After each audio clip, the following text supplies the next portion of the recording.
America and the President of the Russian Federation.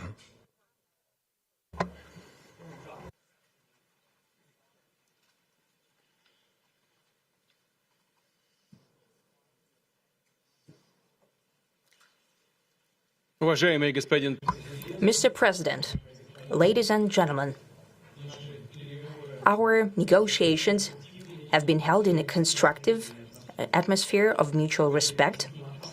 We have very thorough negotiations that were quite useful. I would like to thank once again my American counterpart for the proposal to travel out here to Alaska.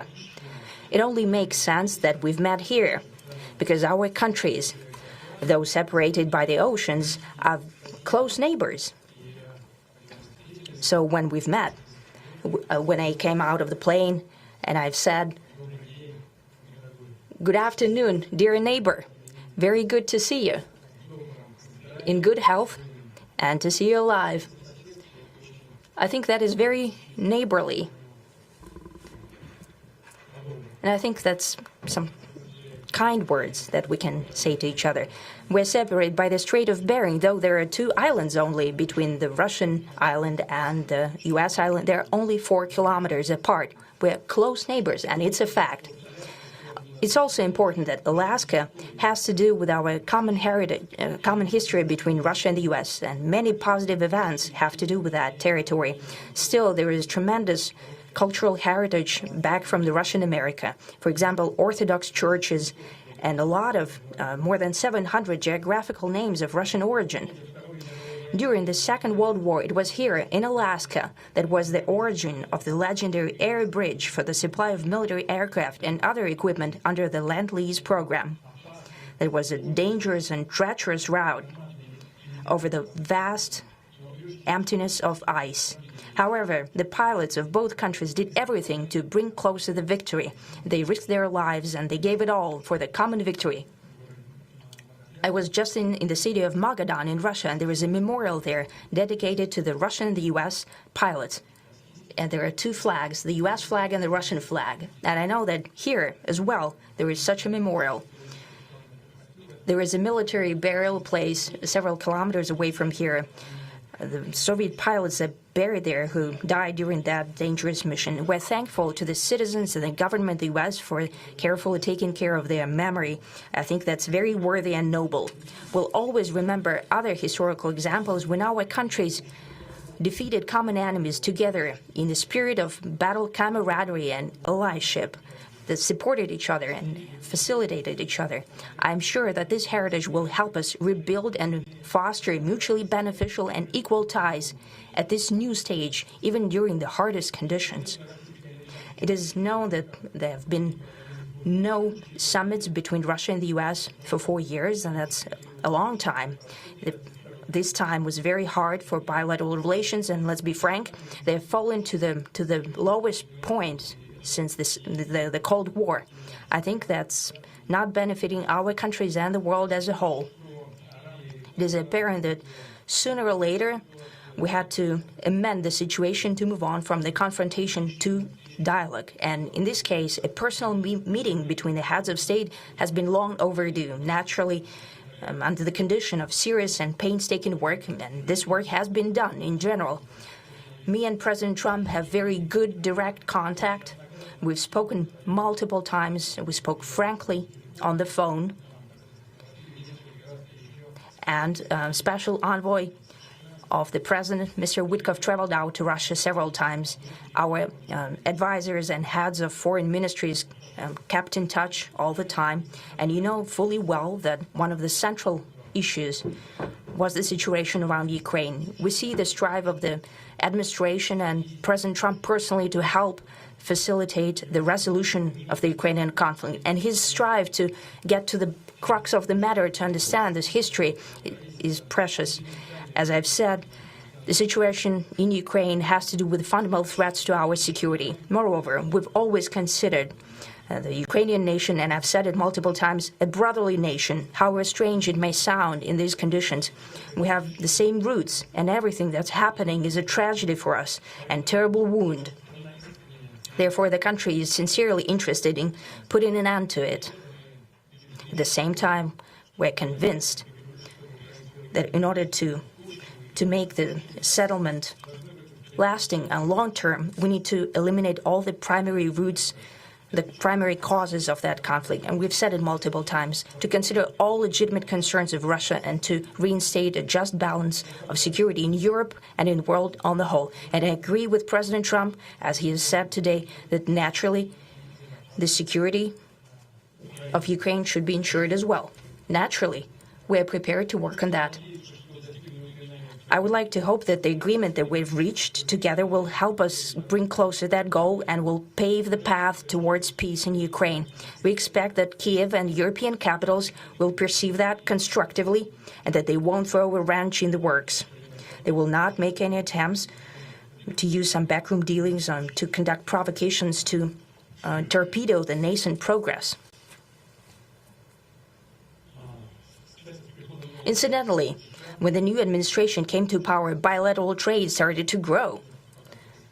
It's still very symbolic. Still, we have a growth of 20%. As I've said, we have a lot of dimensions for joint work.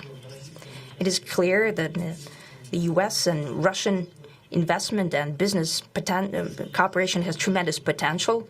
Russia and the U.S. can offer each other so much in trade, digital, high-tech, and in space exploration. We see that Arctic cooperation is also very possible, and our international context, for example, between the Far East of Russia and the West Coast of the U.S.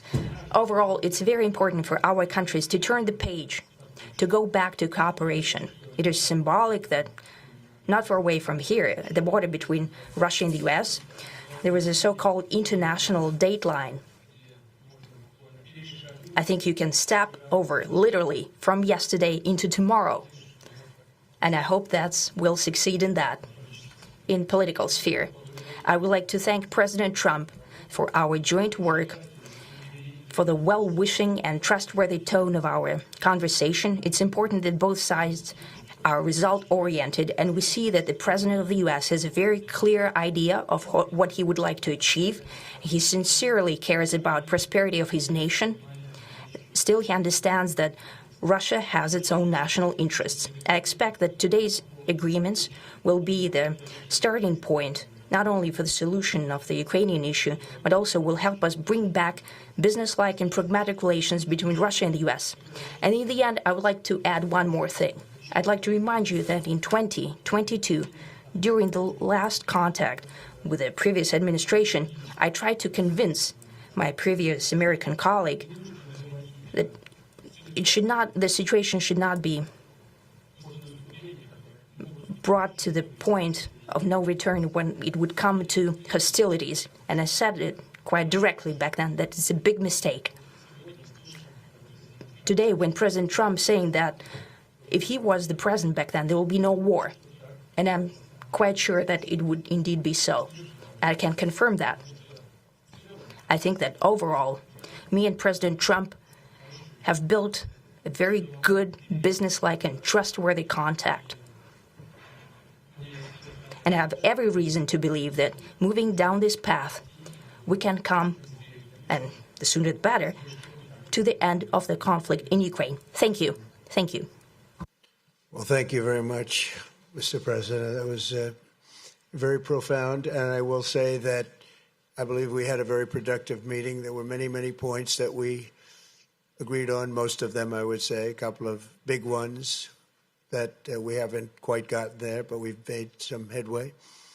So there's no deal until there's a deal. I will call up NATO in a little while. I will call up the various people that I think are appropriate, and I'll, of course, call up President Zelensky and tell him about today's meeting. It's ultimately up to them. They're going to have to agree with what Marco and Steve and some of the great people from the Trump administration who've come here, Scott and John Radcliffe, thank you very much.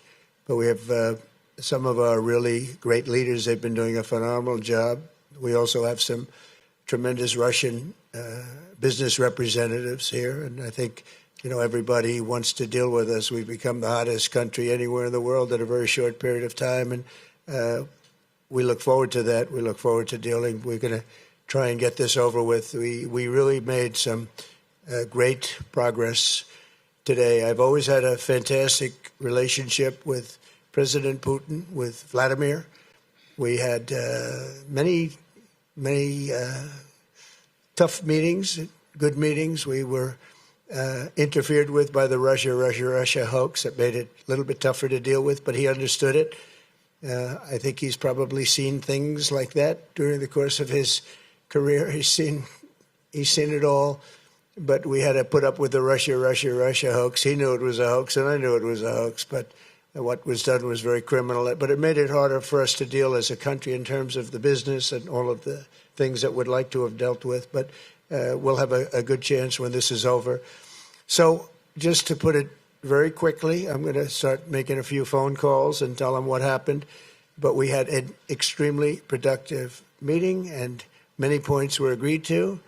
There are just a very few that are left. Some are not that significant. One is probably the most significant, but we have a very good chance of getting there. We didn't get there, but we have a very good chance of getting there. I would like to thank President Putin and his entire team, whose faces, who I know in many cases, other than that, whose faces I get to see all the time in the newspapers.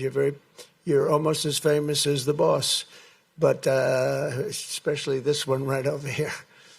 But we had some good meetings over the years, right? Good, productive meetings over the years, and we hope to have that in the future. But let's do the most productive one right now. We're going to stop really 5, 6, 7,000, thousands of people a week from being killed, and President Putin wants to see that as much as I do. So, again, Mr. President, I'd like to thank you very much, and we'll speak to you very soon and probably see you again very soon. Thank you very much, Vladimir. Next time in Moscow.